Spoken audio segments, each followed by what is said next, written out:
But we welcome you tonight to this special evening event where we seek to learn and to grow in our connections with our neighbors and with our world. This is the beginning of our 7th year of this series. It seems like it has just started, and yet 7 years now. And we've covered all sorts of topics. We've covered hot topics such as immigration and racism and Israel-Palestine. And we've also covered topics that are more personal and on death and dying and how we change the world for peace. We've heard from libertarians and conservatives and moderates and liberals, as well as from folks who just don't fit into any such category at all. But these evenings together are more than just about issues. They're really more about people. And they are making connections with people, hearing them, valuing their stories, and expressing a hope that we can better understand the world around us by better understand our own place in it by hearing these stories of others. It's our distinct pleasure this evening to be joined by Imam Kamran Islam, a teacher and worship leader at the Tarbiyah Institute in Roseville, California, an organization in the Islamic tradition that is committed to equipping people to grow spiritually, intellectually, and socially. Imam Kamran is also our neighbor, and he graduated from Mira Loma High School, about 3 blocks from my house. And then he went on to study at UC Davis. But before he comes up, I want to take a moment to remind us about why we gather. And I turn to our Presbyterian Book of Order, because that's what Presbyterians often do. It's kind of like our handbook or our guide on how we do church as Presbyterian Christians. It says in there, it reminds us that we are to seek out opportunities for respectful dialogue and mutual relationship with entities and persons from other religious traditions. So we come to this time knowing that there are some beautiful similarities between Christianity and Islam. But there are also some great differences. And we can celebrate those things that we share, but we also must treat our differences with deep respect. So I entreat you all to approach this time with that sense of deep respect. The Christian scriptures tell stories of Jesus, who crossed all kinds of religious and cultural boundaries to build up relationships of love and trust. We strive to follow his example in a religiously diverse world that seems to grow more divided each day. But when we follow Jesus' example, our differences do not need to divide us. So now, Imam Kamran, thank you so much for being with us tonight. Let me open with a word of prayer, and then we will hear from you. Let us pray. Loving and gracious God, you are merciful, you are just. We give thanks for this time. Open our hearts, our minds, our ears, our selves to experience you coming alive in our community. We thank you for the love that you have given us, for the love that we now are called to share with our neighbors. We pray all this as we seek to be like you. We pray this in Christ's name. Amen. Imam Kamran, come up, tell your story, tell us more about your calling and your ministry in the community you serve.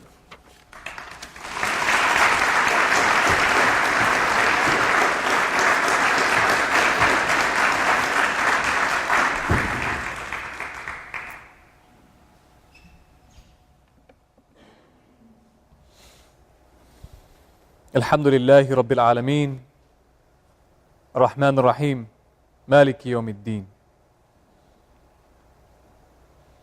اللهم صل على محمد وعلى آل محمد اللهم بارك على محمد وعلى آل محمد. First of all, can you guys all hear me? No? Okay. All right. Maybe I should let's do this before let's make sure you guys can hear me, otherwise you guys will complain at the end. Should we just stick with the mic? Sounds good.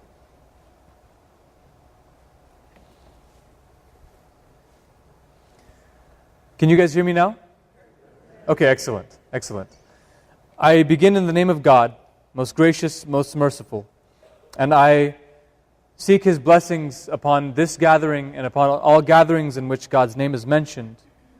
And I ask God to extend those blessings upon our prophets and messengers who have guided us to this path, and that He would make us amongst their followers in this life and the next.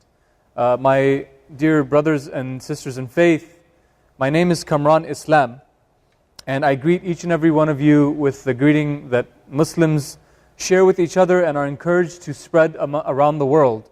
Assalamu alaikum, which means peace be upon all of you. May God's peace be upon each and every one of you.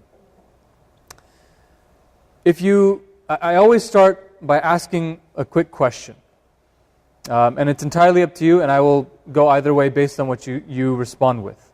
I like to start with a recitation of the Quran, a short recitation of the very opening chapter. Would you all be interested in hearing that? Okay, so I'll begin there. أعوذ بالله من الشيطان الرجيم بسم الله الرحمن الرحيم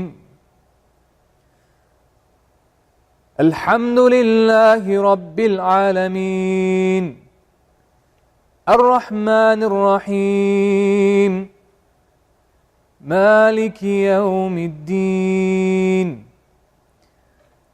إياك نعبد وإياك نستعين اهدنا الصراط المستقيم صراط الذين أنعمت عليهم غير المغضوب عليهم ولا الضالين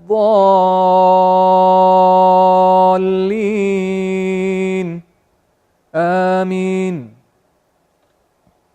In translation, I seek refuge in my Lord from the evils of Satan. I begin in His name, most gracious, most merciful. All praise is due to the Lord of the universe, the most gracious dispenser of grace, owner of the day of recompense. To You alone we turn, and to You alone we devote our worship. O Lord, keep us on the straight path, on the path that is directed towards You, not on those deviating paths that would earn Your displeasure or lead us astray. Amen. So this is a short chapter in the Quran. And the Quran, which is the holy book for Muslims, is a book that is in Arabic, and it is always recited when done properly. And even there's an entire musical tradition that comes from the Quran and the way that the Quran is recited that's spread throughout the world and even affects many of the Western scales of music today. And we'll talk about all of these interesting things, but I always prefer to start in God's name as the pastor did earlier. So I want to start just with a little bit about myself. Like I said, my name is Kamran Islam. I did go to Mira Loma High School. Unfortunately, our sports teams were miserable. And maybe I was a part of that. I did play a little bit. But the academics are quite respected, and I was blessed to be able to go to Mira Loma High School. I've grown up for most of my life, actually all of my life, except for a couple months here and there, in the Sacramento region. I was born in Woodland, California, and my parents decided that there's not much in Woodland, so they came here. And so this is what I call home. When I speak on the phone to folks from other parts of the country, they specifically mention that I have a Northern California accent. And we have certain words that we use that I won't use here, but that's the way that people know, right? So we have much in common as individuals, and you'll find that you have much in common with individuals that may not have been born anywhere near Sacramento, California. But I think it's interesting to start there because I feel that I'm a product of this community, and I know that many of the people in the audience here today have had a hand in building this community in Sacramento. And so I express my gratitude to you. I thank you for building a diverse, multicultural, lovable city such as Sacramento, California, which I think is the greatest city in the nation, bar none. Woohoo. I want to start today with an introduction to Islam. From there, I'll transition into some hot button topics, and from there, we'll go into basically the most hot button. From there, we'll go into the question and answer session, which will give you an opportunity to ask whatever you'd like. And I will encourage you now and encourage you then as well. This is the time to ask the questions which you think might be offensive. Maybe don't ask it in an offensive way, but do ask, because this is an opportunity for you all.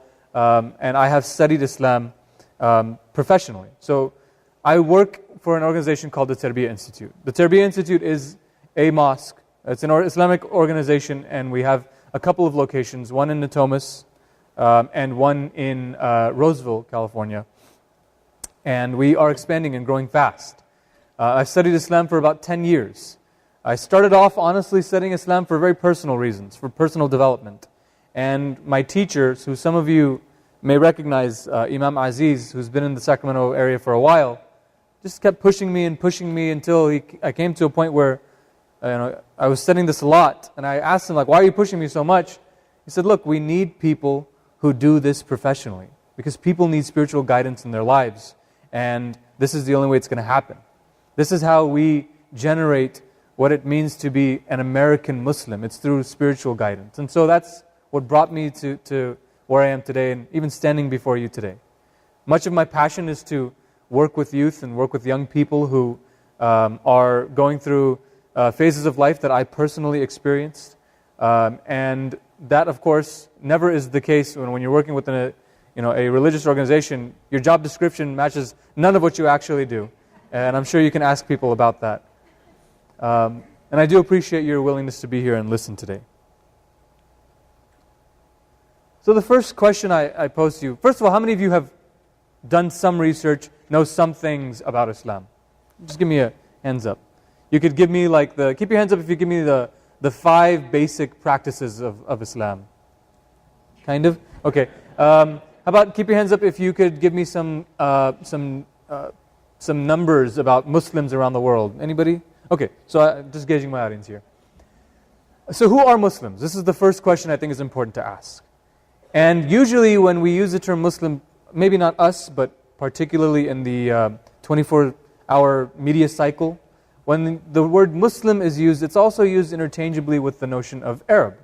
Arab, Muslim, Muslim, Arab. Just sorry to break it to you, I'm not Arab. My parents are both from Pakistan. They immigrated here before I was born. So my origins are not Arab. And in fact, only 20% of the Muslim world is of Arab origin, ethnically. So that means 80% of Muslims worldwide are non-Arab. So there's one thing we can kind of do away with. In addition to that, the Muslim population on earth, anybody have a guess? How many Muslims are on? Is it up there? By the way, this presentation is a little bit old, so some of those numbers could be a little dated. It's between 1.8 billion to 2 billion people on earth. Right? It's a really, really large number of people, potentially a quarter of the world population. Now, if we are going to pretend to know anything about humanity, then we better know something about a quarter of the world's population. Is that right? Is that fair? We should at least understand something about a quarter of the world's population. So that's a couple of large numbers to have in mind to start off with. Also, before I ask you, it's obviously already up there, but the largest nation in terms of population on earth, the largest Muslim nation on earth, is Indonesia. Indonesia is an islander nation, actually, near Malaysia and near Australia and all those other in the Indian Ocean, right? And so that's another way to kind of question what it means when you think of a Muslim and you have an image in your mind. Maybe we should kind of retool that image a little bit. Now let's bring it a little bit closer to home. Muslims in the United States. Actually, before I go there are more ethnically Chinese Muslims in the world than there are ethnically Arab Muslims in the world. just to give you, some thoughts. Second largest population in terms of Muslims on earth is in Pakistan, which is where my parents come from. Third would be Bangladesh. So obviously none of these are Arab nations. There are, of course, very populous Arab nations as well, like Egypt, which is about 85% Muslim. But it's also important to note that in the Arab world, Islam is the major religion. What's the second largest religion? It's Christianity. Christianity is very, very popular in that part of the world as well. For example, Egypt has a large Christian population, and they're very involved in public life and society there, and in other places as well throughout the Arab world. Well, we went way far. So Muslims in America.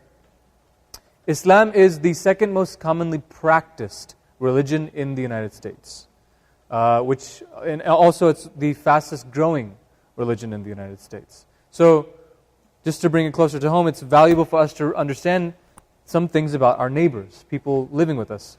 Muslims are your doctors, engineers that design buildings. They are teachers at schools. They are professors.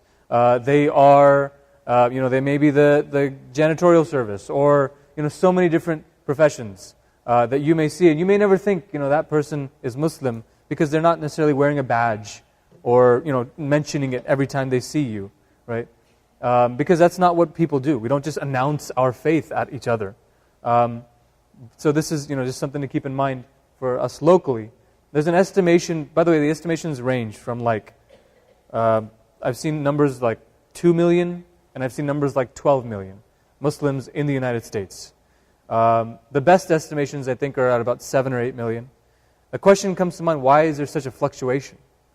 And actually the problem is that it's not easy to report in terms of census data and things like this who is Muslim, because in the current climate, and this has been the case for a couple of decades now, many people are actually afraid to say it.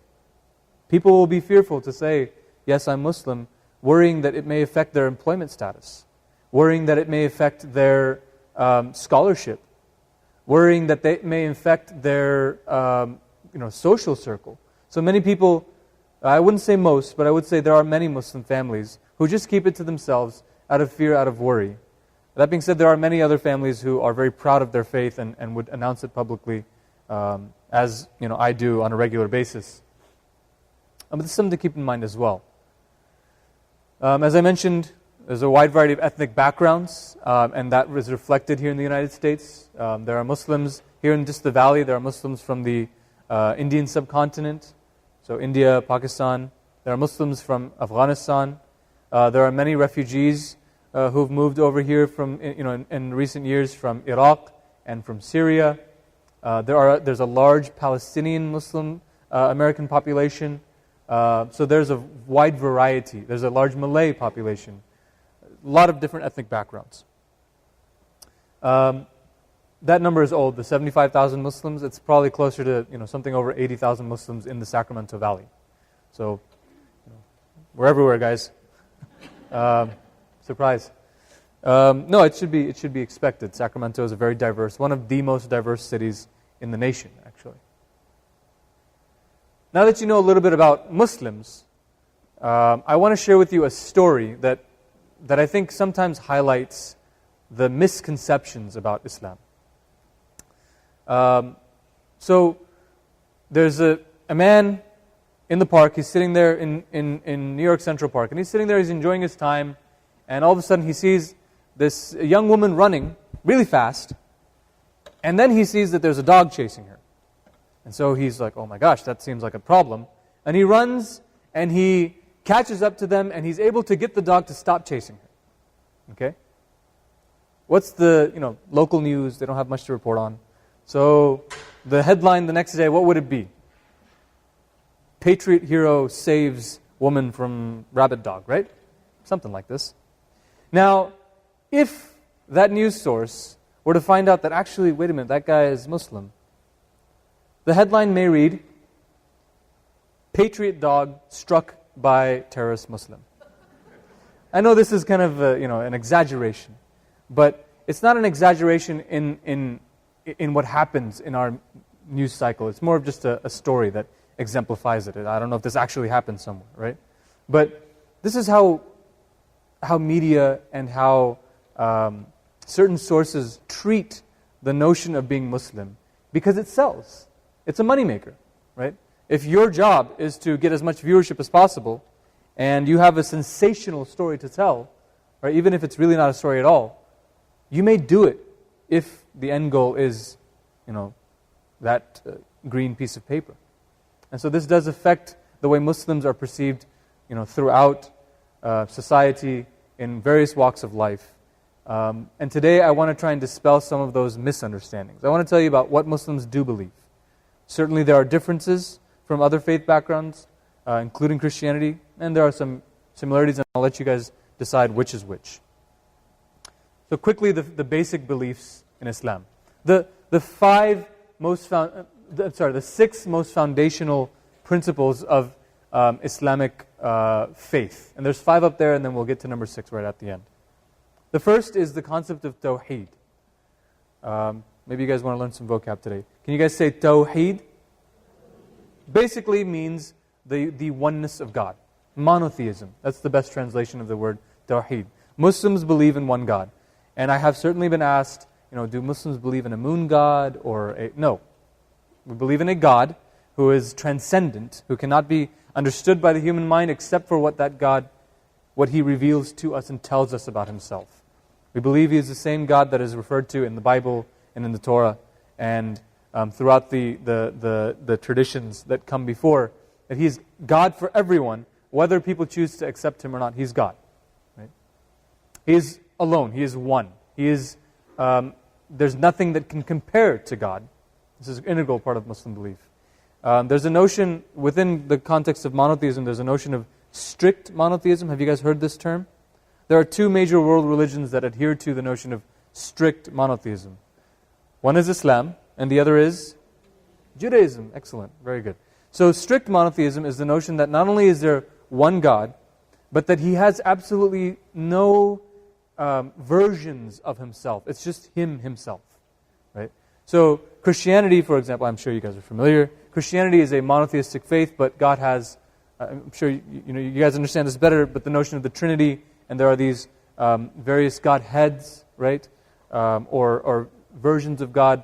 In Islam, we believe that it's just God, and He doesn't portray Himself in any particular way aside from being God Himself. So like I said, Christianity, Islam and Judaism share that in common. Let's go this way.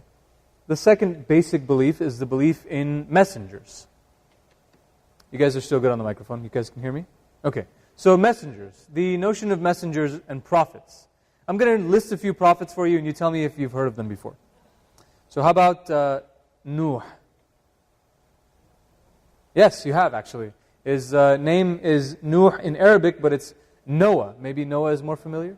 Nuh is an Islamic prophet. Muslims believe that Noah was a prophet of God. We believe that he built an ark. We believe in the story of the flood. How about Musa? Moses, good job guys. Very well done. Moses. He is also a prophet in the Islamic tradition, sent to the Israelites. We believe the story of the Exodus, the story of the salvation of the Jewish people from the tyranny of Pharaoh in Egypt. We believe that story, and it's mentioned a lot in the Quran. How about Isa? No, this one's a tough one. Say again?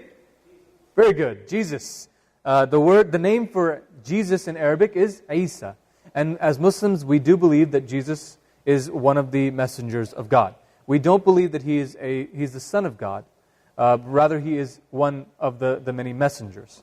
That being said, there are 5 messengers that have really, really high status because not only are they prophets, but they bring books with them. And Jesus was one of those prophets. And the last prophet before the final prophet I'm going to mention today, who is Muhammad. Heard Muhammad? So Muhammad is Muhammad, or Muhammad if you guys want to put an accent on it. So Muhammad is who Muslims believe is the final prophet from God. And this is important and integral to Islamic faith, that we believe that God sent one final messenger, and with one final text, affirming all of the previous beliefs and clarifying them and saying, okay guys, humanity, here it is, your last chance, let's get it right guys. So this is the notion of Islam and the prophecy of Muhammad. Quick quiz. Anybody want to take a guess which prophet is mentioned most in the Quran? Not Abraham, but he is mentioned the second most. Very good guess. We call him Ibrahim. Is there any other guesses? It is Musa, Moses. Moses is mentioned by far more than any other prophet in the chapters and the verses of the Quran. And scholars of the Quran, they say that this is mostly because the story of Moses is so similar to the story of Muhammad, and so they connect on that level. We'll keep going. Just some things about Muhammad himself. So as I mentioned, we believe that Muhammad sallallahu alaihi wasallam, peace and blessings be upon him and upon all the messengers, was the final prophet of God. About 600 years after the prophecy of Jesus, peace be upon him. We believe that Muhammad is a human being. This is really, really important. People sometimes get this a little mixed up. We do not ascribe any divinity to Muhammad or any other prophet. He's a man, he eats, he uses the bathroom, he does everything that human beings do. He's like us. And that's critical to the belief because it gives us the understanding that we can do it too. The Quran that I've referred to multiple times, the Islamic scripture, is the text that is revealed to him. Just as the gospel is the text that is revealed to Jesus, or the Torah is the text that is revealed to Moses, and the Psalms were revealed to David. So Muslims believe that the Quran is the text that was revealed to Muhammad over a period of 23 years. And this is important. The Quran didn't just come one day and, here you go. In fact, Muhammad himself could not read. He was unlettered. But he could certainly recite. And so when God would give these words to Jibreel, the archangel Gabriel would bring them to Muhammad, and then he would memorize and recite them for the people. And oftentimes those verses were in response to things that were happening. So people would ask him a question, or people would say things about Islam, or about Muslims, or mention things, and God would sometimes respond through the verses of the Quran. He is referred to as the living Quran, meaning he was like, his walking and talking, his attitude, his lifestyle was as if the Quran had come to life. And that is the goal of every Muslim, to be a living Quran. Finally, his own words, his own teachings and traditions, they are called the hadith, or the words of the Prophet. We have some descriptions about the Prophet. I think we can go through and read all these, but really to summarize it for you, Muslims have a really, really strong reverence for Muhammad. We really love him, and it's natural. We love our prophets. We love Jesus and we love Moses. So we have this attachment to them, and we have this appreciation for their lives and what they sacrificed for us.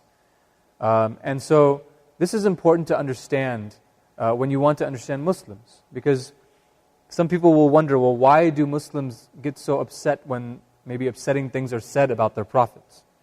And I always give this example. It's usually very effective. Think of somebody that you truly love. You really, really love this person. A parent or a loved one, a child, somebody. Now, imagine that somebody you don't know comes to you and says, hey, maybe you imagined your mother, okay? Mother's the highest of statuses, right? So, you imagined your mother. And someone comes to you and says, hey, I'm going to draw a picture of your mother. You're already going to be a little suspicious, like, what are you going to draw? And then they're going to draw something, and it comes at you, they show you, and it's an offensive picture of your mother. Would you not be offended? Would you not be upset? This is kind of how we understand Muslims, when people say we're going to have a draw Muhammad contest, and they're doing these offensive drawings. That's why Muslims would be upset in those situations, because of that love. And by the way, have you heard of South Park? It's this TV show, kind of crude. I'm not a fan of it, to be honest with you. I know many people are. There was an episode where they poked fun at Jesus.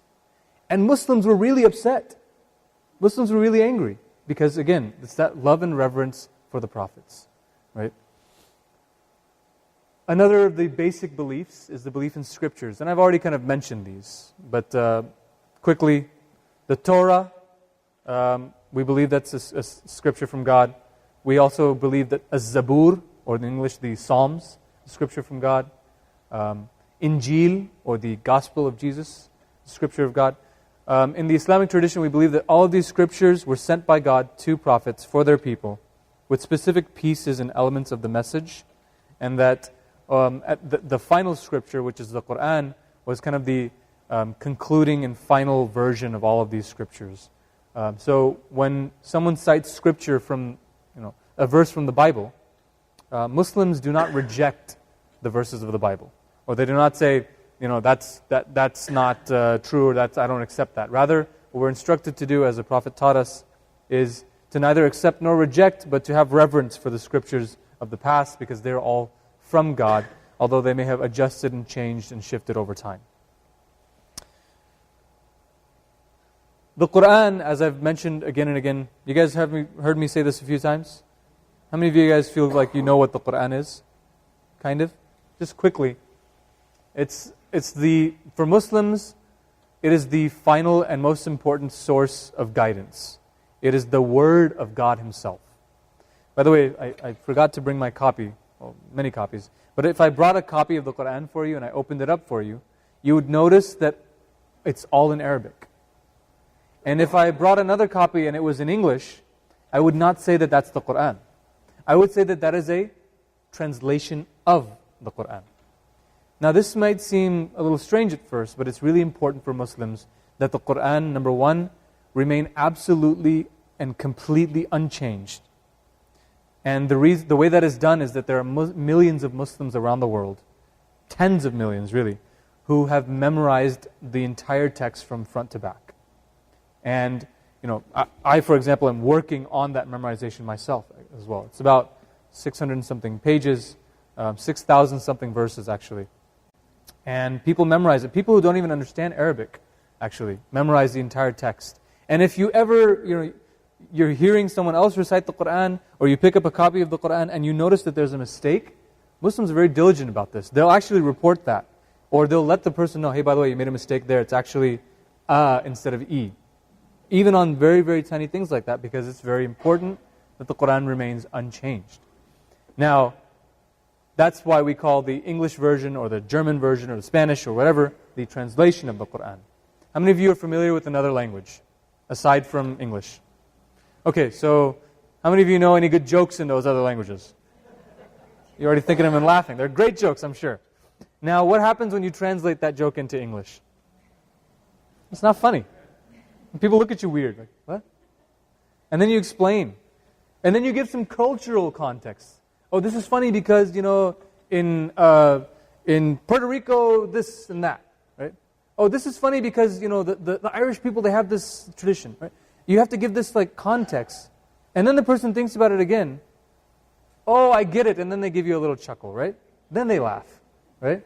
This is very, very important, a very, very important aspect of language, that sometimes, all the time, things are lost in translation. And in order to get what is lost, you have to do multiple translations and explanations and contextual background. And so that is why the Quran itself is the Arabic text, and the translations, there are many done in a variety of languages, every language on earth, really. I did talk about the memorization and the language. The angels. So Muslims believe in angels.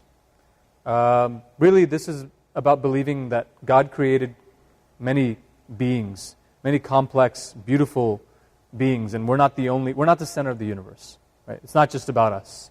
And really, for Muslims, it's very possible that God could have created a completely different race of people on a completely different planet who are doing their own thing, and He sent them prophets and messengers. We can accept that notion with absolutely no hiccup, because for us, it's we are one of God's creation. We're one of His most beautiful creation, but we're not the only ones. And we're taught that through the notion of the creation of the angels and the other unseen creation. We don't see angels. At least Muslims, we don't believe that we see angels. The Muslim tradition has a strong belief in the Day of Judgment. We do believe that there will be a day, after everything is said and done, that God will bring every single person who ever lived back to life, and He will have this conversation with each and every one of them, this potentially very awkward conversation, right? And in some of those moments, it'll be like, well, why did you do that? You knew better. And in other moments, it'll be like, well, thank you for doing that. I appreciate that. Now, that is judgment with God. And Muslims hope and pray, we pray on a regular basis that God would judge us not with an eye of justice, because we can never really pay back what He did for us, but with an eye of mercy, with an eye of compassion.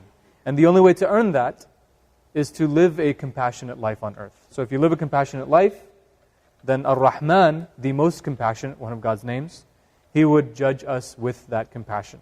And He writes on His throne, my mercy or my compassion will be a gate upon my justice. The sixth and final concept of belief is the notion of free will. The notion that humanity has agency, that we choose things, and that God wanted it that way. He could have just made everything perfect, right? But He wants us to choose. And from all of the reasons, well, why does God create free will, and why does God let human beings do all kinds of terrible things? The most basic and simple answer is that because God wants us to eventually choose Him. That He wants us to eventually turn back to Him and say, hey, God, we need You in our lives, we acknowledge You, we appreciate You, we love You, we seek guidance from You, etc. And God does not give or take away based on whether somebody believes or doesn't believe. He gives to everybody because it doesn't affect Him. It doesn't affect His dominion in any way. He has more than enough to give. But He just wants us to eventually turn to Him. Okay, so that was the basic beliefs. I will quickly also cover the 5 pillars, the foundational acts that you'll find Muslims doing to kind of help you understand what Muslim life might be like. Of course, this isn't all of it. There are many other things that Muslims do. There are many other things that Muslims do in private versus in public. So these are just the 5 foundational acts, or what we call the 5 pillars of Islam. And the very first act is what we call the shahada, which is the testimony of faith. So, does anybody know how somebody becomes Muslim? Yes. Yes, just to say that, exactly. Just to utter the testimony of faith, you become Muslim. And so it's I'll give you an example right now. La ilaha illallah Muhammadan Rasulullah. In translation, there's no God but God, and Muhammad is His messenger and servant. If I wasn't Muslim before then, I am now Muslim. You guys congratulate me, thank you very much. Right? So I am now Muslim, right? That's exactly how simple it is. And in fact, the scholars of the tradition, they say that once your heart is settled on that notion, before you even utter it in words, you've already become Muslim, right? Because that's between you and God. It's good to do it in public, because being Muslim also involves being a part of a community and connecting with other members and doing things together. A lot of the teachings and traditions in the faith are encouraged to be done in congregation, which makes sense. We are a social beast, right? So that is the first and most foundational act of a Muslim. That's all you got to do. Next is the prayer. I use prayer. Really, people get confused. Like, what do you mean by prayer? What I'm talking about here is kind of a ritual act. It's a ritual worship. Muslims engage in this ritual act of worship 5 times a day.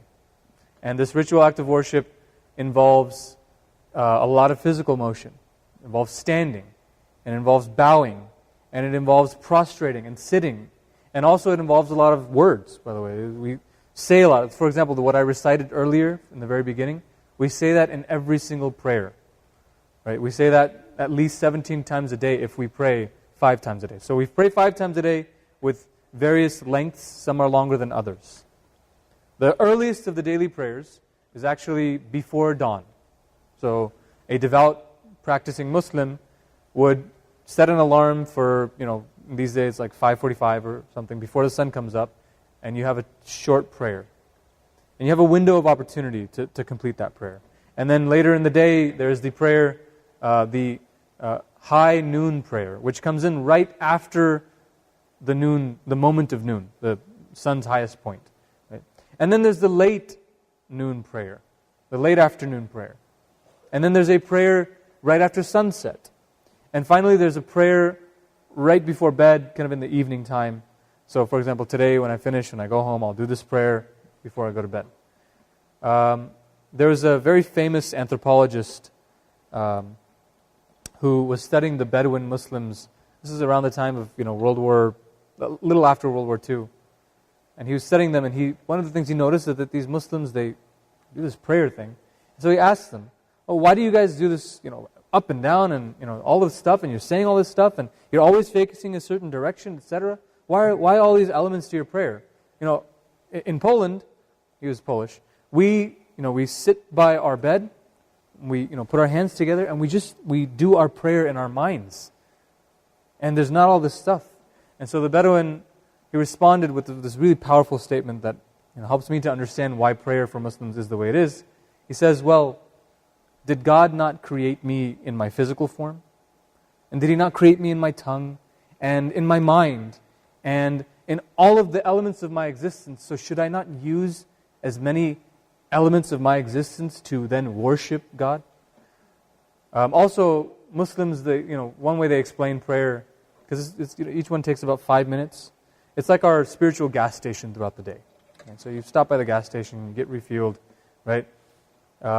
Is God going to, at some point, give us solar-powered prayer? I don't know about that, right? But it's kind of our fuel throughout the day. It's like our sustenance, spiritually. The next act of worship, the next act that a Muslim would perform is fasting. This is specific for Muslims. Fasting means you refrain from food and drink throughout the daylight hours. And it's required for Muslims during the month of Ramadan. Right? And for me, the slogan for the month of Ramadan, the slogan for fasting is, yes, not even water. Because I always get asked, not even water? Yeah, not even water. And it's actually, once you do it, it's not that hard. The first few days will probably be tough. But basically, you wake up in the morning, you have a decent meal, not in the morning, but in pre-dawn time. You stop eating by sunrise. And you don't break your fast until sunset. And the reason that Muslims do this is because it's God's way of proving to us, food and drink is your most basic necessity of life after breathing. And if you can refrain from that most basic necessity, what is it that you cannot refrain from? Or what is it that you cannot push yourself and get yourself to be able to do? So it's a way of God proving to us how capable we really are. So Muslims fast throughout the year, but they're required to fast during the month of Ramadan. That's coming up in about 10 weeks. The Muslim calendar is based on the lunar calendar. There's a required charity that Muslims give. It's 2.5% of your saved earnings. So not your income, because if you're going like month to month, you're not required to do this. But it is, if you have savings at the end of the year, then 2.5% of that, or 1/40th of that, is due in charitable alms. And that's specifically designated to certain members of society. For example, people who can't make ends meet, people who are struggling to find food or shelter, people who are burdened by debt, single mothers, for example. There are specific categories that this goes to, orphans, etc. You can't, for example, you can't take this particular charity and build a mosque out of it, because that's, even though it's really important, it's still considered a luxury compared to the needs of the needy and the poor. And finally, the last act of worship that is required for all Muslims is the pilgrimage, or the Hajj. This is only if you can.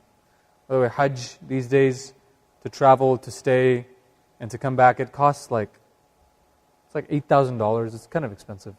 So if you financially can't do it, then you're not required to. If you physically can't do it, you're not required to. But most Muslims are encouraged to perform Hajj at some point in their lives, to make a pilgrimage back to the city of Mecca, which is in modern-day Saudi Arabia, and to perform the rituals and rites. And those rituals and rites actually come to us from the story of Abraham and from the story of his wife Hagar, or Hajar, and her son, Abraham's son, Ismail, or Ishmael. So there's this whole story that takes place, and her ordeal in the desert. So the rituals of Hajj actually are based upon this particular woman's life story, essentially. Okay, so I talked about all the basics.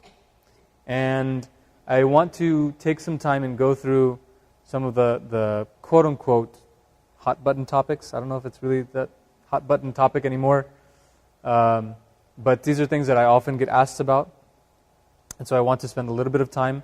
And then after that, I do want to open it up entirely to question and answer. But I will say that at this point, if you have a question that comes to mind, feel free to go ahead and raise your hand. And ask, and I will do my best to clarify. And just a reminder that I'm coming at this not only from one who practices the faith, but one who studies the faith, and one who is a professional within that field.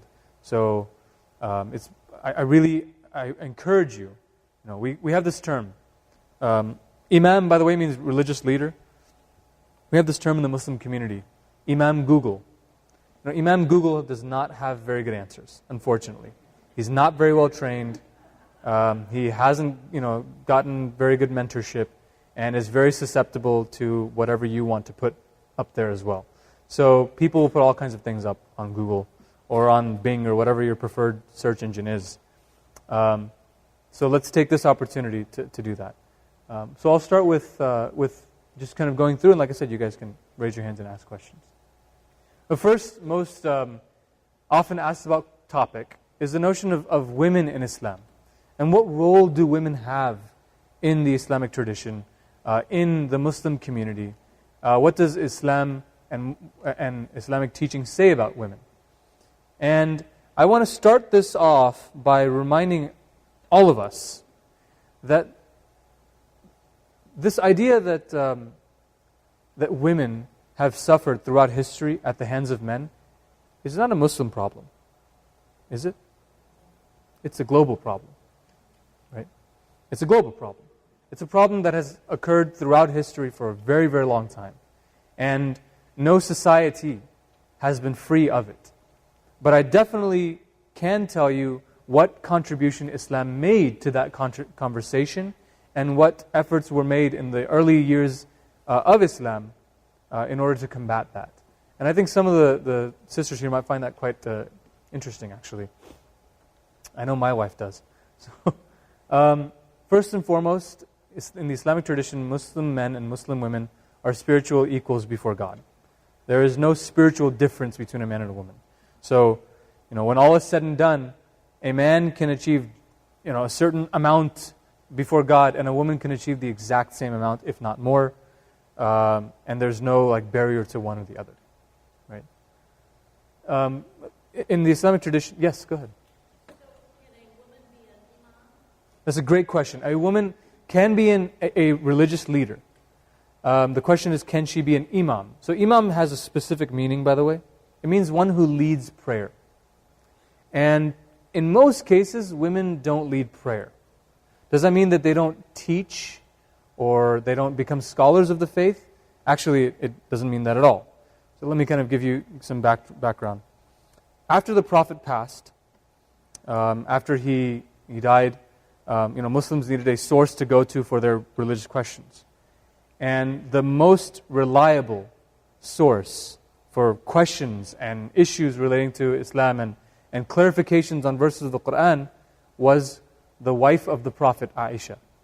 And she is known as the school of Islam. She was the very first scholar of the Islamic tradition. And any scholar today traces his or her roots back to Aisha and her teachings, her traditions. She was, like I said, considered the most reliable. Now, in the question of imam, which specifically means to lead prayer, have you guys ever seen Muslims pray? So there's, in congregation they stand in lines, and the men stand together, and the women stand together. And like I said, there's like a lot of physical motions. And so the Prophet teaches us that you separate between the genders during prayer in order to maintain the privacy of both genders. Because to be honest with you, particularly when it comes to some of the younger members of our community, they're going to be a little bit distracted if somebody of the opposite gender is bowing and prostrating in front of them, and it might be a little bit difficult for somebody to stay focused on their actual prayer.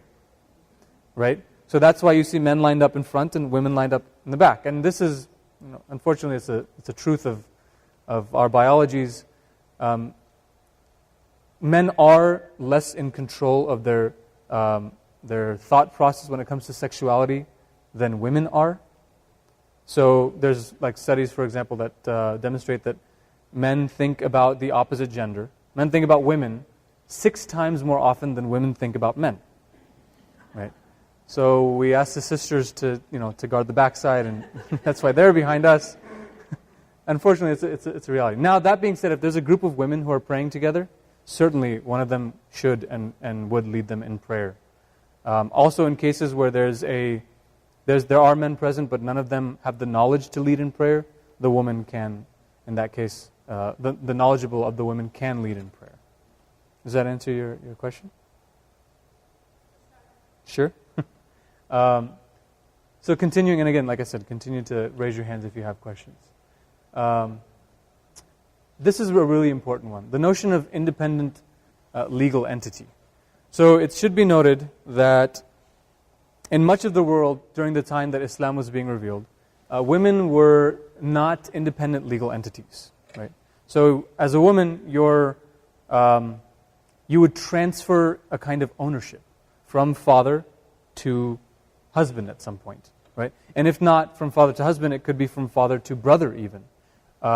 And even in cases that transference could happen from father or from husband to son. And Islam abolished this notion in the very early years of its teaching. So what the Prophet ﷺ teaches, and this is mentioned throughout the Quran, that women have a right to manage their own money, to make their own businesses, to work their own jobs, and the right to privacy, and a right to property, which was not presented to them before. And the reason this is important is because those are the basic rights that help someone to establish themselves as independent entities. You can't just say, women are equal, and then not actually have some policy that goes with it. One of the most symbolic of those policies, for example, is that in the Islamic tradition, when a man and woman gets married, the woman does not change her last name. So my last name is Islam. My wife's last name was and still is Ayyubi. She doesn't change that. Another more practical and impactful example of that is where our income goes. So as a husband and as a father particularly, I am required by my faith that my income goes to my family. I have to spend on my wife, I have to spend on my children, period. Right? And I do happily, but maybe some people aren't so happy to do so. It's required. Right? My wife, who has a part-time job, is not required to spend her money on us at all. She gets to keep every dime of it if she wants. Now that's if she wants. And so, if she does spend on the family, which she does, she's very nice. But if she's here, I don't know, I think maybe she went to the daycare area. If she does spend on the family, it's considered an act of charity. And she's rewarded for that. If I spend on the family, it's not charitable, it's my required. And, some guys actually, especially like during premarital counseling, they ask, why? That's not fair. And the answer is very simple. It's because Islam is engaging in certain policies, spiritually founded policies, that are helping to make this notion of women being independent from men an actual reality. If you get to save your own money, that's the fastest way to independence, right? It's much faster than even voting, for example. So those are a couple of examples. Also, women have the right to make legal contracts just as men are, and those contracts are enforced, right? Because I know there are traditions, and there are even places in the world where if a woman makes a contract, they'll void it simply by virtue that she's a woman and she made the contract. women have a right to partake in community life. They have a right to political expression and to partake in political life. In the United States, we are making a lot of good progress towards decreasing the gap between men and women, the gender gap. But we still have a long ways to go. And I think one of the most stark examples of that is that there are countries around the world where women have been elected president or prime minister. Muslim countries and non-Muslim countries. But yet in the United States, we still seem to struggle with that notion. So it's something to keep in mind. And it goes back to that notion that, this is a global problem that we all have to deal with. I do want to make note, by the way, that there are certainly differences in terms of the way that Muslim men and Muslim women are instructed to do certain practices. And this is, Gatin, just a second, let me answer this and then I'll go to you. For example, in the dress code, Muslim men are required to cover certain parts of their body, and Muslim women are required to cover certain parts of their body. Men are required to cover basically from above your navel down to below your knees. Now, of course, if I walked in here with just a pair of shorts on, you guys would say that's extremely inappropriate, right? And immodest, right? So I have to keep my context in mind. But like I said, for women, the requirement is different. And that is, for women, they're required to cover their full body except for their faces, their hands, and their feet. And that difference is basically the Islamic acknowledgement that there are biological differences between men and women. And so there's a spiritual teaching that corresponds with that biological difference. Right? For men, what's defined as a male's sexuality is different than what it is for a woman. And so this coincides with the teachings of modesty in Islam. Now that being said, I can't force another person to adhere to any of those practices. There's a core foundational faith matter in Islam, an axiomatic statement in the Quran where God says, "La ikraha fid din," which basically translates into there is no allowance for compulsion in matters of faith. Meaning, if I try and force somebody to do something based on my faith, whether they are an adherent of my faith or not, if I say, hey, sister who I met at this college campus, you have to wear these kind of clothes because you're a Muslim, now I'm committing a sin. She has to make that decision on her own, just as she can't do the same to me. Hey, Brother Kamran, you have to do this because you're a Muslim. Well, I have to make that choice on my own. She can't force me to. This is a very important tenet in the Islamic teaching, because if it's not done out of your own conviction, then it's not done out of faith. Right? And so it goes counter to the notion of faith.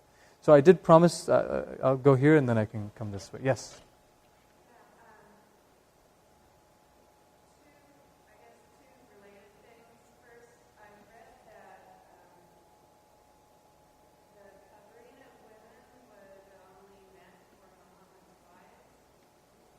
Okay. During that time, and it was later people who forced that upon women. And then I'm wondering, the things that you've been mentioning, there are quite a few that are not being practiced in other countries that, Mm-hmm. dramatically different, just the opposite. So I'm wondering how that human rights so much if in the Quran it says what you're saying. It's a great question.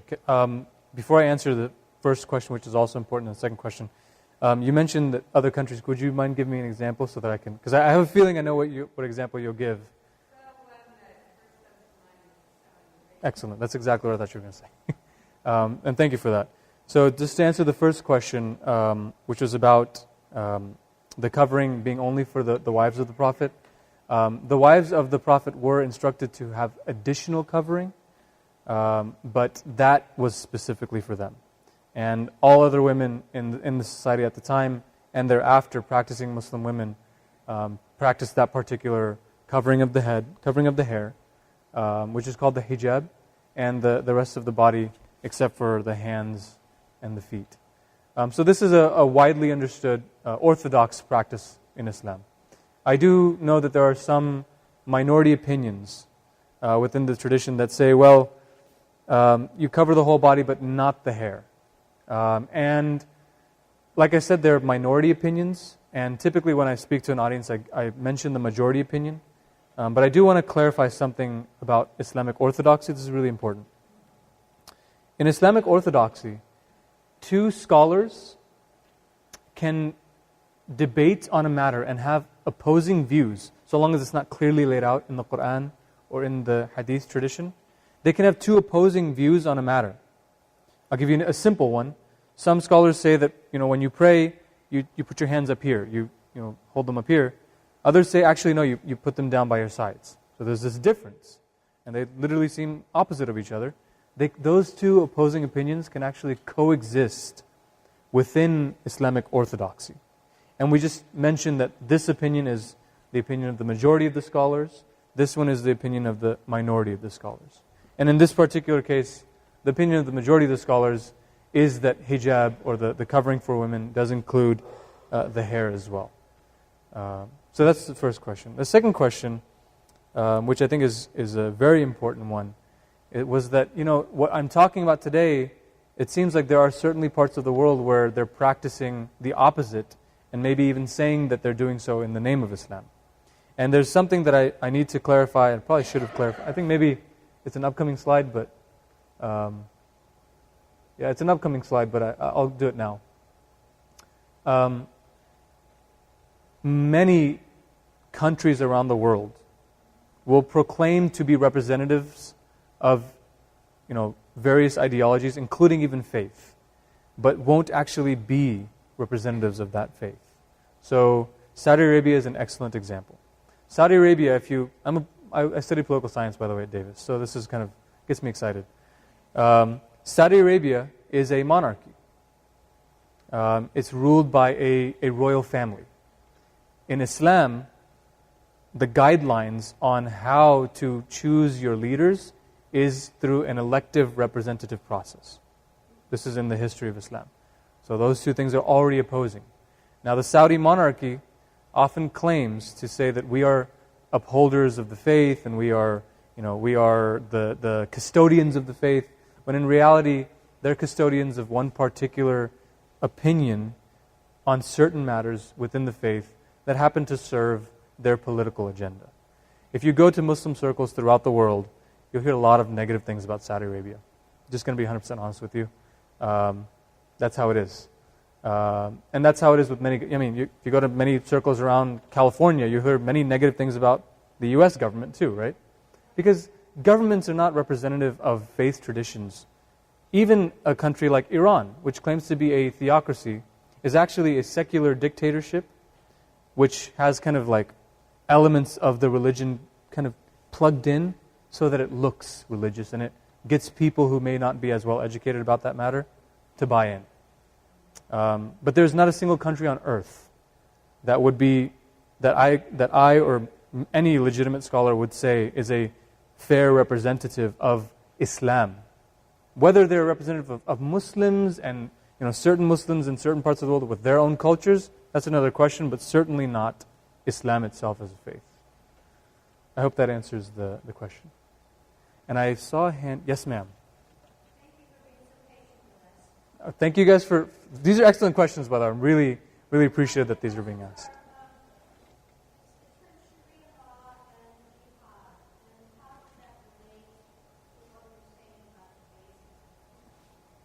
Yeah, let me just do this first.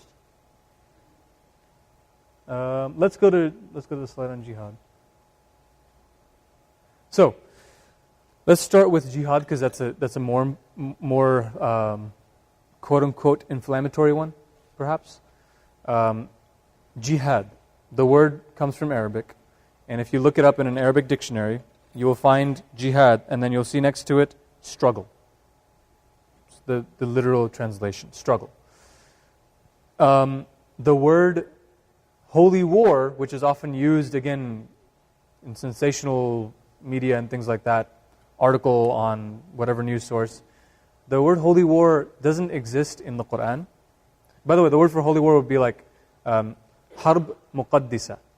The phrase harb muqaddisa, or holy war, does not exist in the Quran, it does not exist in the hadith tradition, and does not even exist in the scholarly tradition anywhere.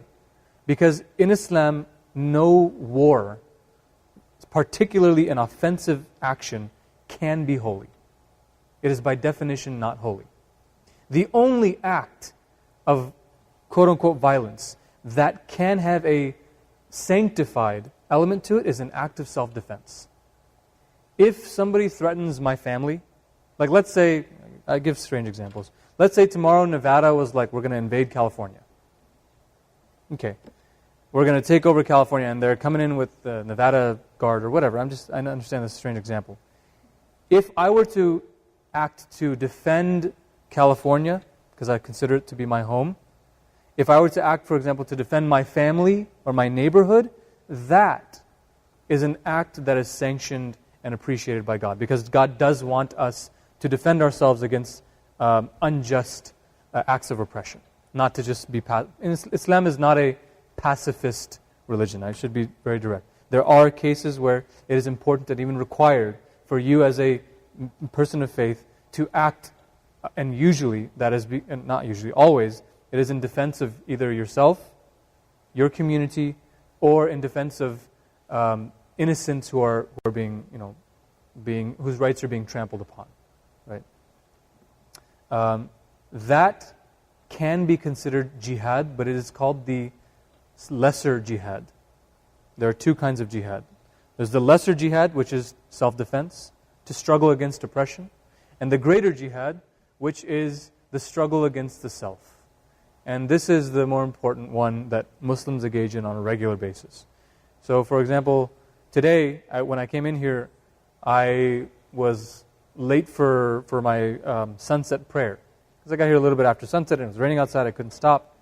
So my struggle to find a place to pray, and I could have told myself, oh, it's okay, God will forgive me this time around. But I went to Ivan and I said, hey, can you find me a place to pray? I just need to get my prayer done. Even though I know it will be out of the way, and I know we have some setup to do. This is the greater jihad, or the struggle. The second term you asked about was Sharia, which is also one of my favorite terms. Sharia, by the way, when you say Sharia law, it's kind of a weird translation. You're saying guideline law, or I guess the literal definition of Sharia is the path to the watering hole. So the path to the watering hole law. And the reason I bring that up is because Sharia is not a law. It's not a legal system. It has within it some legal principles and teachings, but it's actually far wider. So you guys can take a look at me now. The way I'm dressed right now is guided by Sharia. Oh, who would have thought? I mean, I got some nice wingtips on and a pair of dress jeans and a coat. But the way I'm dressing right now is guided by Sharia. When I choose not to eat pork, I am following the teachings which we would call Sharia. Sharia is essentially the vast array of guidances and teachings that Muslims live their lives by. It's not a thing that I can vote into, like the Constitution or into California code, right? Now that being said, I can be guided by Sharia to have certain political views, but isn't that what everyone does? Right? Isn't that what people of faith do? That we allow our politics to be guided by our faith? And certainly isn't it the case that when our politics are not guided by our faith, we end up, in the kind of gridlock and the kind of negativity and the kind of broken policies and systems that we sometimes see? So, to simply put it, the notion of Sharia is the way that Muslims live their lives. The watering hole is God's heaven, and the path to it, or Sharia, is the things that we do in our lives that help us to get there. Right? So giving in charity, or dressing modestly, or refusing to use curse words, or not eating pork and drinking alcohol, all of these things fall within that notion of Sharia. So for most Muslims, when they hear creeping Sharia, that's a common term. It's a joke for us. It's a laughable thing. Sometimes you hear like a in the Muslim community, this becomes kind of a joke. Like you hear like a famous celebrity say, I don't drink alcohol, it's really bad for you. And we'll be like, oh, great, and we'll make memes, creeping Sharia, ha ha ha. It becomes a joke for us. Because that's how scary it is to people. But really, it's not a scary thing at all. Does that answer your question? More? I feel like the questions have kind of taken over, so we can just do that. Yes, ma'am. I'd like to know a little more about your personal experiences in this current environment, especially where your children are. Certainly. How do you feel about That is such an important aspect of this that I do want to address. Oh, sorry. Can you hear me? So that is something I do want to address. I thought I would bring it up at the end, but since you asked, I'll start here. So like I mentioned, I grew up in California. I grew up in Sacramento for the most part. And I remember when I was young, one of my biggest struggles, I was very proud to be Muslim, which I still am. My family raised me right, I think, and raised me to be proud of my faith. And so one of the things that I would really struggle with as a child, because of my brown complexion, and most people in my childhood associating that complexion with either Hispanic origin or Indian origin, most people would ask me, like, oh, are you Hindu? And I would get so upset. It's like, no, I'm Muslim. And I get like angry. Don't you know the difference? And of course they don't know the difference. They're other kids at school, right? They didn't study this. They didn't come to this gathering, right? And I'd explain to them, and then somebody else would ask, and I would just constantly be in this, explaining mode. And it really helped to establish part of who I am today. But I do remember, before 7th grade, I was in 7th grade in the year 2001. If that makes any connection for you guys. So before 7th grade, everyone's like, what are you? And I have to tell them I'm Muslim. And certainly after 7th grade, everybody knew I was Muslim and no one ever asked again. Right? Because at that point, the way that Americans looked at the world, the way that American society spoke about the world changed. And Muslims and Islam became a center focus. And I remember that it was a Tuesday. September 11th was a Tuesday. I remember waking up in the morning and getting ready for school, and one of the kids in the neighborhood comes running to the door and is banging on the door and screaming my name, Kamran! And screaming my brother's name as well. So confused. And I answer the door, and he says, did you see the news? There's something happening. So I'm confused, and so I go check, turn on the TV, and there's a tower. I barely knew what these towers were, right? Never been to New York at that point. And so I'm seeing this tower, and there's smoke coming out of it, and it's very strange scene. And I'm just thinking to myself, like, how do you crash a plane into a building, right? A huge building. How does this happen? And my family's watching the news, and we were watching as the second plane hit the second tower. And the second tower went down much faster. Later in the day, I did go to school. My parents thought it was important. My parents' education, why didn't you get an A+ if you got an A? That was their mindset, right? So I did go to school, and I remember in second period, it was history, and the teacher turns the TV on, and we're just watching the news. And it was around this time when they started to say things like, well, there is a potential suspect, there's a group claiming responsibility. And then at one point, the news station flashes this picture on the screen, and there's this brown guy who has a beard that's similar to my dad's facial hair, who has facial features that are kind of similar to mine, and his name sounds similar to mine. I mean, there's some connections that can be made, but mostly it's probably based on skin color. Right? Osama bin Laden of Al Qaeda, and there's this picture, and I remember there's a moment when that picture flashed, and like half the students in the class, including the teacher, went like this. And I'm watching the TV, and I didn't say anything. You don't say anything, and everybody turned back. But at that moment, I realized that my life was going to be different.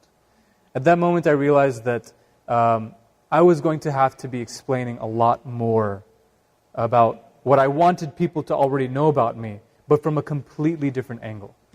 And I think that experience, many young Muslim children continue to live today. Perhaps they don't live it with the same exact details, but something is said in class, right? A teacher makes a remark. A student says something, there's bullying that goes on. There's name calling that goes on. And this kind of plays out throughout our schools. And children have traumatic experiences with this. And some of them respond with strength. And some of them respond with resilience. But others of them respond with fear and trauma. And working with the Muslim community, I deal with this on a daily basis. I talk to families and talk to children and talk to schools and administrators. And it still shocks me sometimes how shallow the understanding is. And, it comes, by the way, I'm going to be just very, very honest.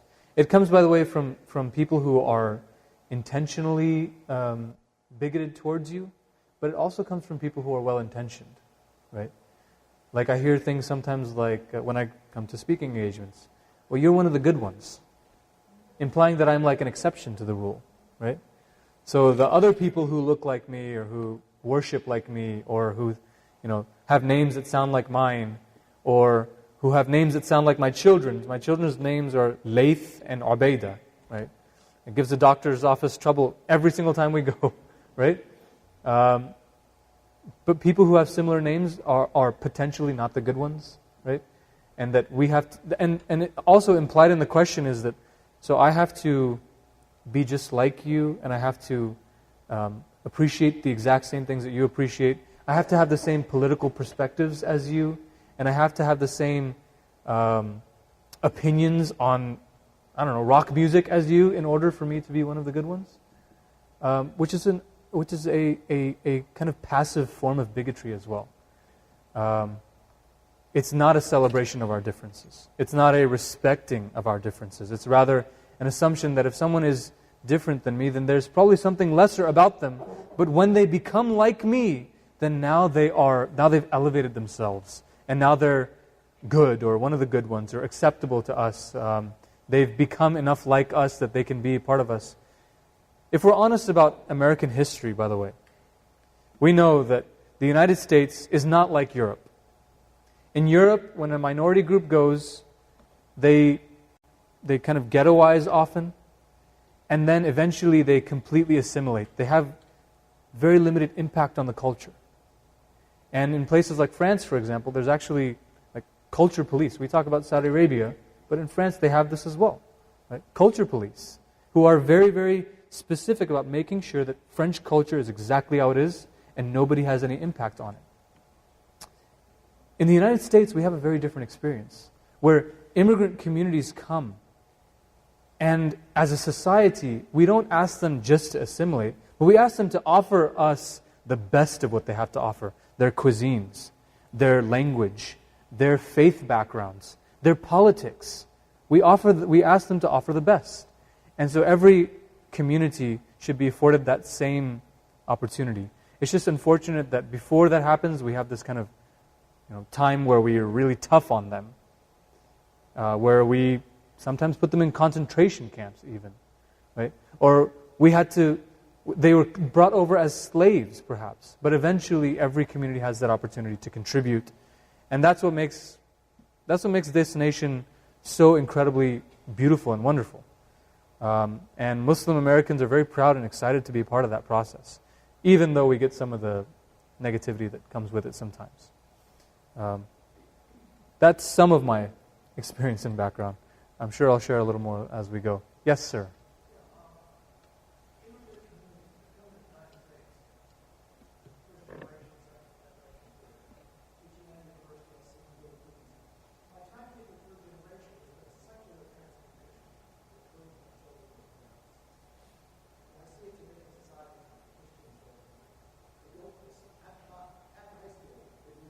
Mm-hmm.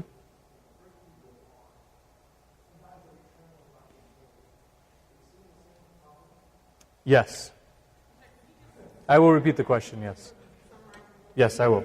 So the question was that, in terms of immigrant communities, when they come, there's, the first generation and the second generation. But by the third generation, there's a kind of secularization that happens, where they typically leave their faith entirely.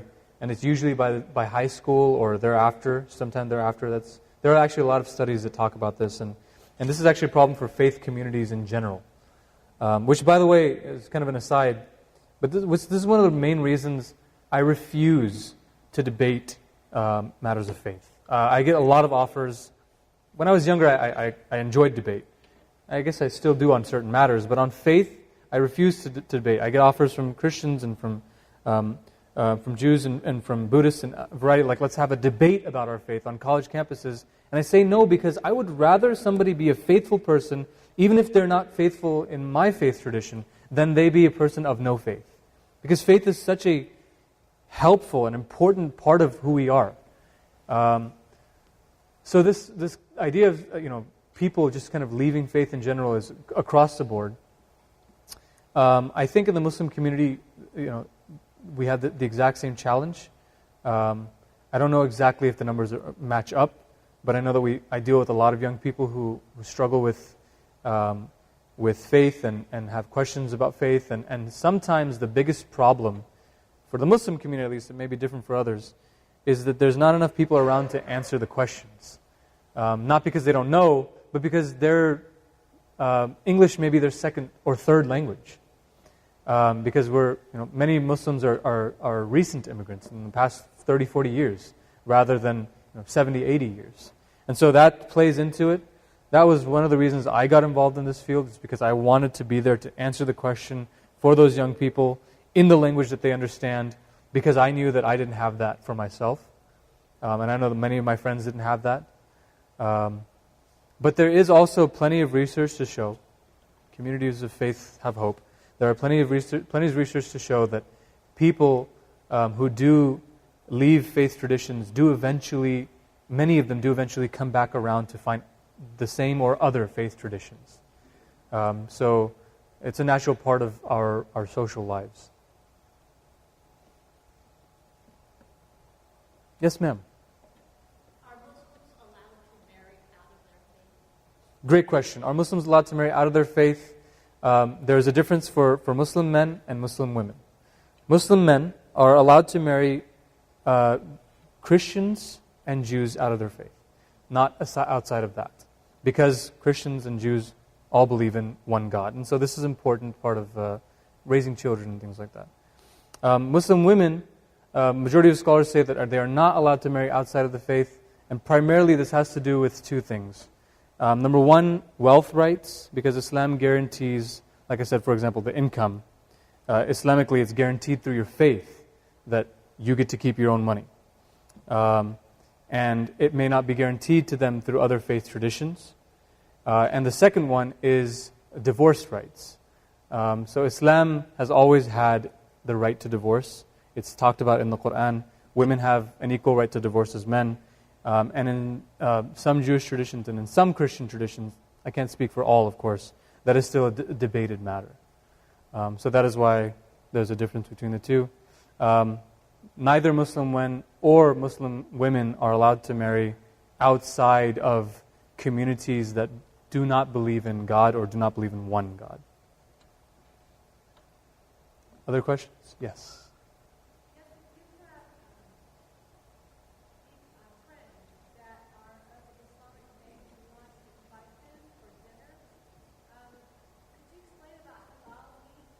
Sure.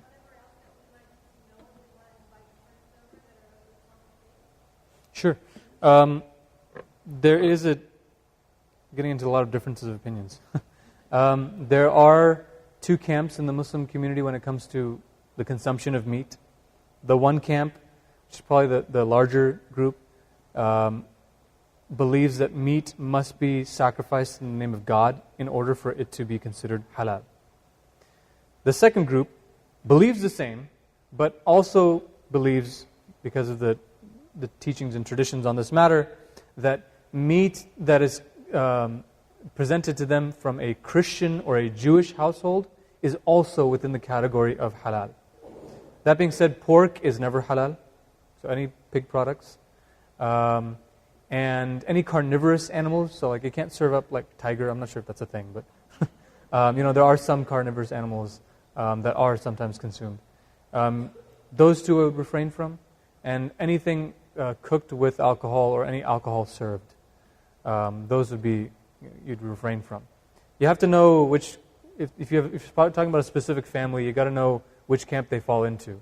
So the simplest way to ask would be, do you prefer halal meat from the halal market, or are you okay with just Safeway or whatever, wherever you get meat? And they'll probably tell you. Maybe they'll be kind and say, oh, you don't have to worry about that. It might be easiest just to prepare a vegetarian, dinner that night. So vegetarian, yeah. For the longest time, people thought I was vegetarian because when I was out, I wasn't necessarily eating meat.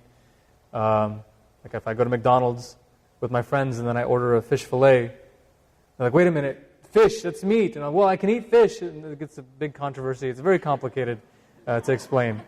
And I spent a lot of time doing so. But that's the simplest way to go about it, is just to ask, would you prefer meat from the halal market, or are you okay with, where do you shop? Rayleigh's, Safeway, may I ask? Any of those. Would you prefer the supermarket? Or are you okay with the supermarket? You can ask that way. And they'll know what you're talking about. In fact, maybe they'll be very surprised that you even knew to ask.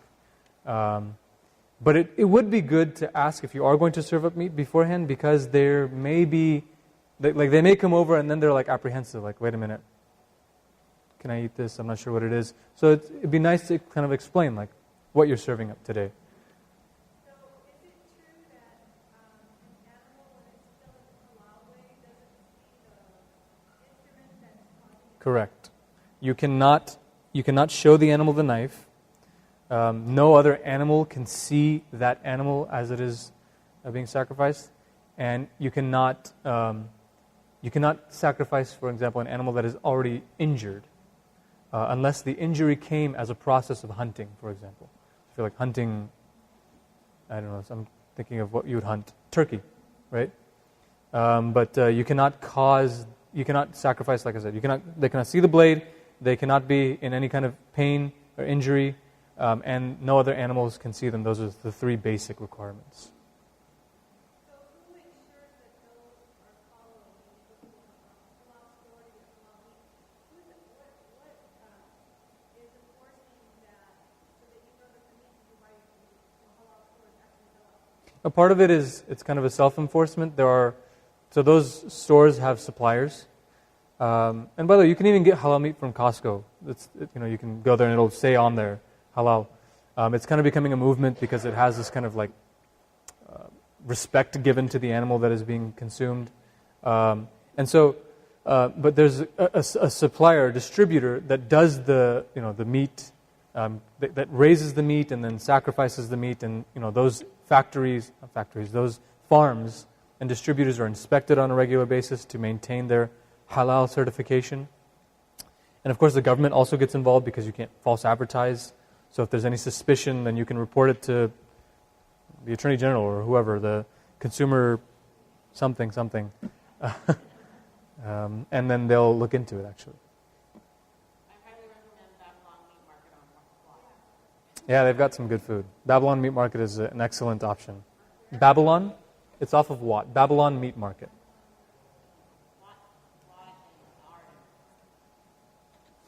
More questions? No problem. Yes, ma'am. I appreciate that you can't kind of tell people to do things faith-wise, but what if people don't tend to follow? Are there kind of people that are more or less observant, or Oh, yeah.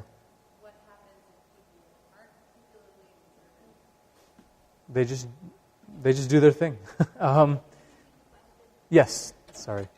So the question was about varying degrees of observance and devotedness and practice. That there is this notion that you can't force somebody to practice. But that being said, there are people who will practice a lot, and some who will just practice a little bit, and with varying degrees. And how do you handle that? Essentially, is what you're asking. Well, like I said, it's that is between them and God at that point. So they are responsible for that. They know that they have to answer to God, about that, and that's up to them. I can't even say God will be angry or punish them or whatever. I don't know, actually. God may be completely forgiving because there are circumstances that I didn't know about, right? For example, there's an Islamic tradition about a woman from the Israelites who her profession was she was a prostitute, which is a very the religious traditions across the world even it's a very condemned form of income and occupation, and so that's what she does though. And so one day she sees this dog sitting by this well, and it's parched and it can't get any water. And she goes and she grabs her shoe, and she fills the shoe with water, and she gives it to the dog. And the Prophet tells the story about this woman who gives this water to this dog, and that act by itself was her salvation on the Day of Judgment. That when God saw her, He asked her about nothing else. He said, "You, heaven, go." That's it. So we have no idea how God will judge.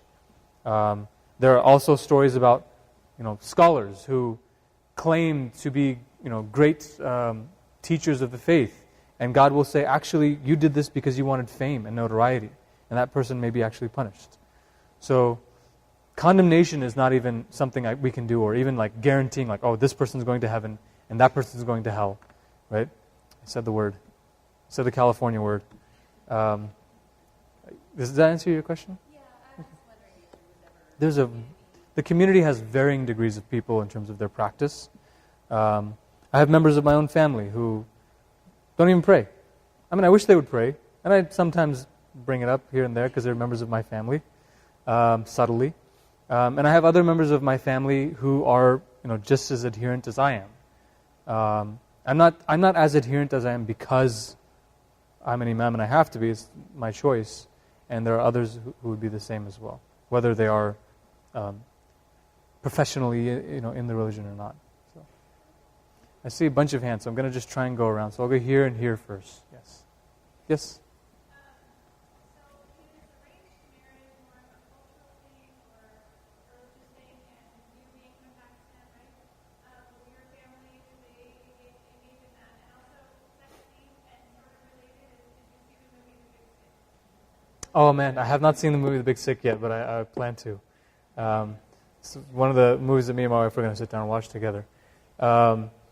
Arranged marriage is... I want to draw a difference, by the way. There's arranged marriage and then there's forced marriage. If you look into most marriages, by the way, most marriages are arranged, even amongst our communities and societies, because you met that person through that friend and they wanted to hook you up and it worked out, and yes, there was 5 years of dating involved, but certainly somebody helped arrange that, right? So I want to draw the difference between arranged and forced. Arranged marriage is certainly a practice across cultures, and it has a lot of benefits to it. My parents, their marriage was arranged, and they were happy to have their marriage arranged. There was no way for them to have found each other in any other way. Societies are built differently, and interactions between genders are different. But forced marriage is what's considered haram. The opposite of halal, which is allowed, is prohibited.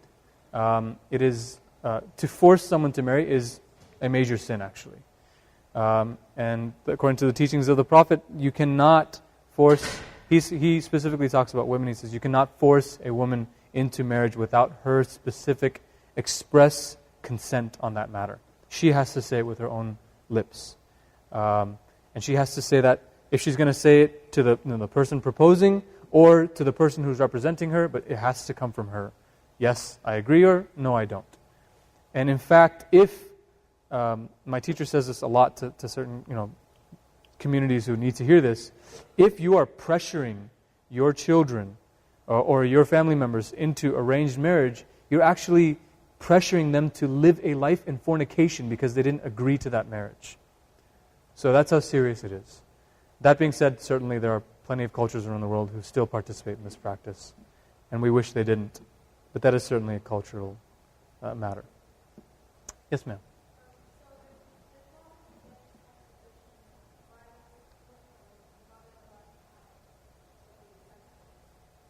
He didn't have any sex slaves. He had wives.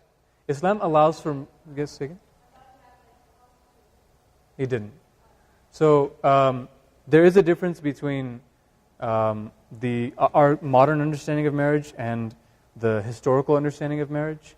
In many parts of the world, there's a practice called polygamy, where one man can have many wives. And that was certainly the case in Mecca, which is where the Prophet was in Arabia at the time. At that point, polygamy was like, a man could have like 50 wives, if he had enough money, basically. Islam limited the number of wives that a man can have, and limited the number to 4.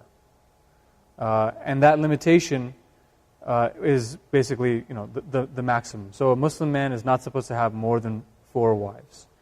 The Prophet himself did have multiple wives, but none of them were prostitutes or sex slaves of any way. They agreed to marry him. They were very happy to be married to him.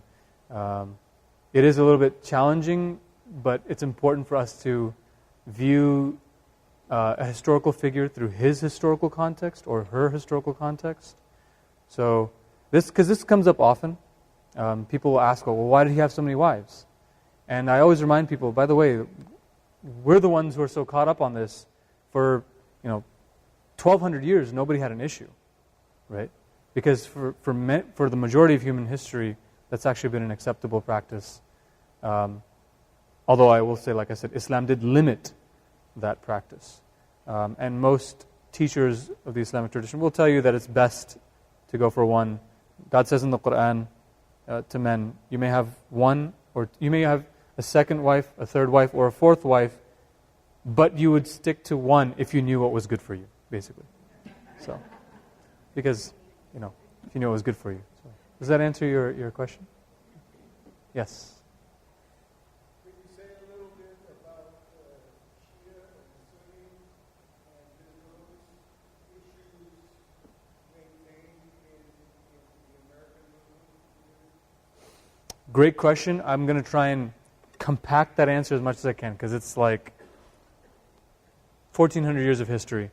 Are you all familiar with Shia Islam and Sunni Islam? Have you heard these terms? Or Sunni Muslims, Shia Muslims? So, I will start by mentioning that today those terms have a much more ethnic meaning than anything else. Usually, it's like when someone says I'm Shia, they're usually saying like I come from a certain part of the world, and certain kind of like country or gene pool, etc. And Sunni has other meanings. So there's a lot of that plays into it today. Tracing it back to its origins, it actually doesn't have origins in the faith, but rather it has origins in a political dispute that happened after the Prophet had already passed. So after he passed, the community was like, oh, how do we decide who leads the community? And there was one group that was saying, well, it should be family members of the Prophet. They should lead the community. Why? Because they're his blood. He's amazing, right? We should just stick to that. And there was another group saying, no, it should be elected through this process because that's what he told us to do. Right? So there's this dispute. And so this dispute plays out actually almost like 70 years after his death. Because right after his death, there are 4 leaders of the community that are elected, one after the other. And one of them actually is a member of his family. And so it was after that particular year, when the 5th leader was to be elected. And by the way, again, this is a political matter, not a religious matter. It just has to do with the history of the region. There was a dispute, okay, this, that. And so they broke into 2 camps. The camps that wanted the representative elective process, they became the Sunni Muslims. The camps that wanted the family of the Prophet to rule or to be political leaders, they became the Shia Muslims. And there was even conflict and like battles fought between these 2 groups. The Prophet's grandchildren were 2 of them were actually martyred in these disputes. Surprisingly, on the side claiming that it should be a representative process, not based on his family. So there's a lot of, like I said, history involved. Today, unfortunately, we see those historical differences fanned, those flames fanned for political motives. So, Bashar al-Assad wants to maintain power in Syria, and so he's going to say, hey, you Shia Muslims, these Sunni Muslims are out to get you, right? And the Saudi king wants to, gin up support for his cause in Yemen, and so he says, hey, those Shia Muslims down there, they're taking, from us and they're not giving back, so we got to go get them. And this is how it plays out today, as does almost any political dispute that turns into conflict. Oh, that's a good question. So when Muslims come to, particularly when Muslims are in a minority situation, those differences quickly start to disappear. And I'm grateful for that. At the Tarbiyah Institute, for example, we have a large number of congregants who are Sunni, who are Shia, even though a majority of our congregants are Sunni. So there's I would say, an 80 to 20% mix, and they get along well. They eat together. They pray together. They practice the faith together. It's much more, much less important because like I said, it's a political matter, not a matter of faith. Mm-hmm. Yes, ma'am. When you were a little boy in California, were you able to swim? Oh boy, that's a good question. I did not learn to swim for a very long time. And the reason was because, like we talked about modest attire. So, as I was raised, yes, although I can wear shorts and no shirt, we always grew up knowing that that's still not very modest of a man to be, to have his shirt off, walking around. And so, I remember the one time I went to the pool and I had my shirt on. The other kids made fun of me, and I was like, "Oh man, this is terrible."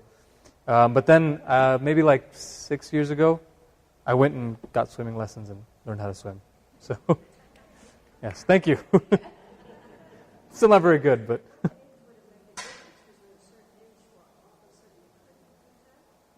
It wouldn't have made a difference even then or later, but it was kind of the way families raise their children. They'll try and instill in them those understandings of modesty before it's even required upon them, right? So as a 5-year-old kid, it doesn't really matter. I'm not held accountable to that. But... my parents wanted me to know that before I was held accountable to it and instill it in me. And in terms of accountability, though, that wouldn't happen until I reached the age of puberty, which is different for different kids at different ages. So. Yes, sir. In terms of, following up with the idea of modesty in clothing, in terms of female modesty, how do you see that playing out with Muslim American women in our modern culture in terms of sort of following those ideas of modesty that are not in our religion, but also expressing themselves? Yeah, great question. The question is about how the teachings of modesty for women and their attire play out in the Muslim American community. And they play out in a variety of ways. I mean, you can go on YouTube and search styles of hijab and how to wrap your hijab. And there's even a rap video, which I don't personally enjoy, but my wife really likes to play it just because she thinks it's funny, which is Wrap My Hijab, but R-A-P. Yeah, it is what it is.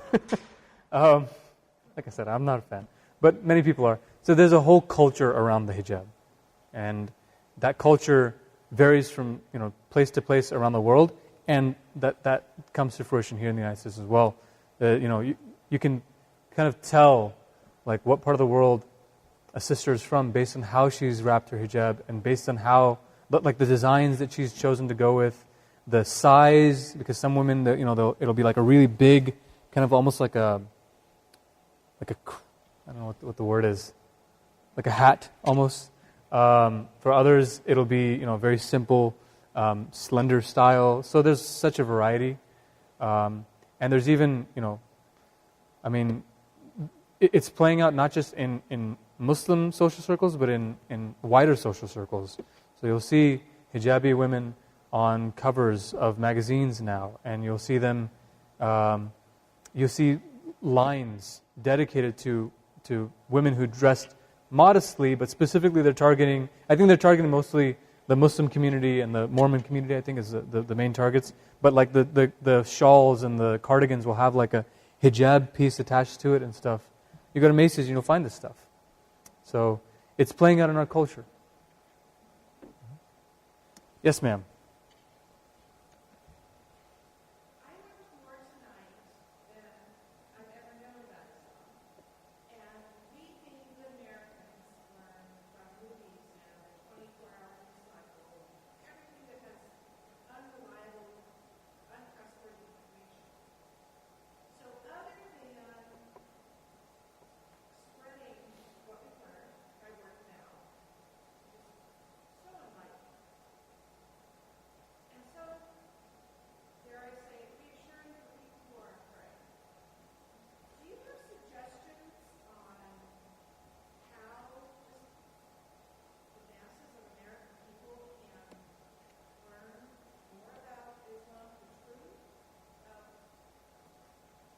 its roots and its intent, and you know what I mean? I wish I had a solution. I don't have a solution, but I do have suggestions. And my suggestion is to... Yes? Oh, sorry. I don't have solutions, because that takes people coming together and finding those. But I do have suggestions, and those suggestions are for you. I would ask you to speak truth to power. To know that you may come into a circumstance where you're overhearing people talk about Islam or Muslims in a way that you know does not represent the faith or the practitioners of the faith. And it'll be so easy to say, it's not my conversation. It's not my battle. But I would just ask you, you don't have to, but I'm asking for you to speak truth to power. You're not in a position of power in those moments, but you can speak truth to the people who are in control of those conversations and leading those thoughts. And say, you know what? I met a Muslim, and he went to Mira Loma, and he was okay, right? I learned a lot about Islam from a Muslim, and you should also ask a Muslim directly before you just come to assumptions. Where did you hear that? Where did you read that? Do you believe everything you find online? Right? Sometimes helping people to engage in that intellectual process is the biggest step. Because if there was 1,000 of me, I would go around doing this wherever I can, right? But the fact is, we even chatted about this even when we were at lunch. Most of my resource has to be dedicated to my community. I have to teach the kids in my community and give sermon to the congregants and work with their issues. And in the few opportunities in my calendar that I have, I try and come to something like this, and I try to speak to people.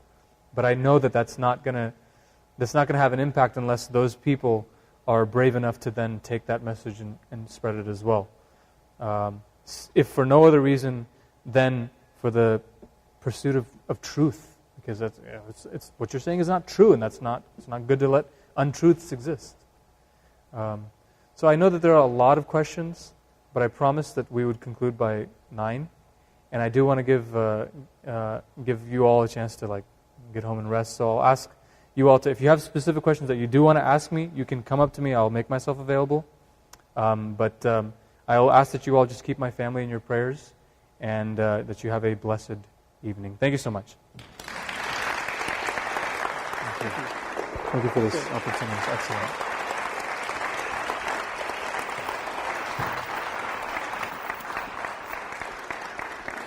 Thank you, guys. Thank you, guys.